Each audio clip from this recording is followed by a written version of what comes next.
గణేశాయ నమః. శ్రీ గురుభ్యో నమః. శ్రీమాత్రే నమః. వివేకానందుల వారు చెప్పిన కథ. తనకు మాయను చూపమని నారదుడు ఒకసారి శ్రీకృష్ణుని ప్రార్థించాయట. కొన్నాళ్ళ తర్వాత శ్రీకృష్ణుడు ఒక నిర్జన ప్రదేశానికి నారదుల వారిని తీసుకువెళ్ళాడు. కొన్ని మైళ్ళు నడిచిన తర్వాత, నాకు దాహంగా ఉంది, కొంచెం నీళ్లు తీసుకురా అని నారదుణ్ణి అడిగాడు. తేవడానికి అతడు బయలుదేరాడు. దగ్గరున్న ఒక పల్లెకి పోయి నీటి కోసం ఒక ఇంటి తలుపు తట్టాడు. జగన్మోహనాంగి అయిన ఒక యువతి తలుపు తెరిచింది. ఆమెను చూడటంతోనే తన ప్రభువు దప్పికతో నీటి కోసం కాచుకొని ఉన్నాడన్న మాటనే మరచి నారదుడు ఆ యువతితో సల్లాపాలాడుతూ కూర్చున్నాడు. ఆ దినమంతా తన ప్రభువు వద్దకు పోలేదు. మరునాడు కూడా సరస సల్లాపాలలోనే కాలం గడిపాడు.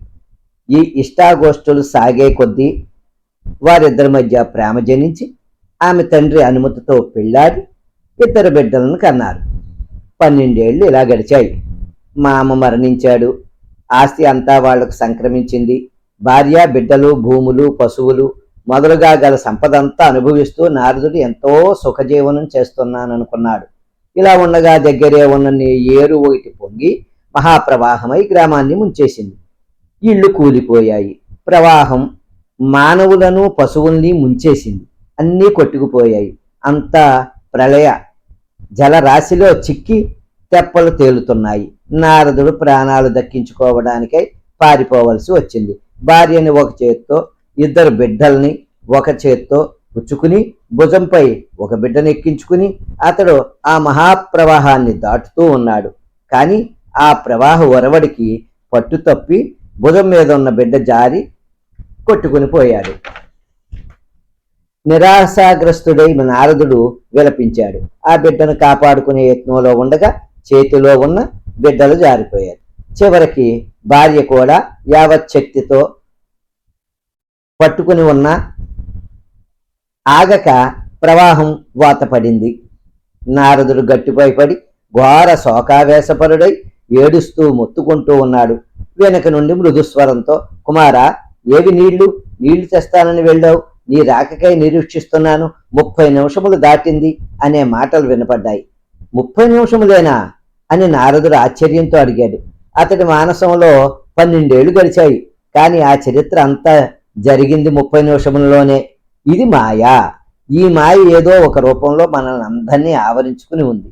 ఇది గ్రహించడానికి సాధ్యం కాని ఘోరస్థితి. ఎంత బోధించినా దీన్ని నమ్మేవాళ్ళు అరుదు.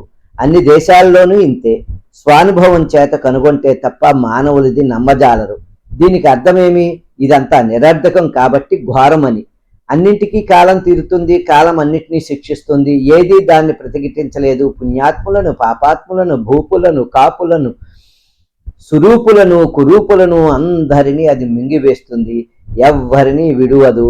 దానివైపే సర్వము పరుగులిడుతుంది. మన జ్ఞానం, మన కళలు, మన శాస్త్రాలు సర్వము ఆ ప్రవాహాన్ని ఎవ్వరూ అరికట్టజాలరు. ఒక క్షణ మాత్రం కూడా ఆపలేరు. కలరా మొదలైన భయంకర వ్యాధులు గ్రామంపై పడి నరబలుడు కోరేటప్పుడు ఆ ఘోర దృశ్యాలను చూడజాలని వారు త్రాగటం, ఆవేశంతో చిందులు తొక్కడం మొదలైన వాని వల్ల స్మృతి తప్పి ముద్దుబారిపోయేలా మనము సర్వ విధాలని ఇంద్రియ భోగాలలో పడి ఈ అనివార్య వినాశకారి అయిన కాలాన్ని మరూ చూస్తాం. ఇదే మాయా అని స్వామి వివేకానందుల వారు తెలియచెప్పారు. శ్రీ గురుభ్యో నమః.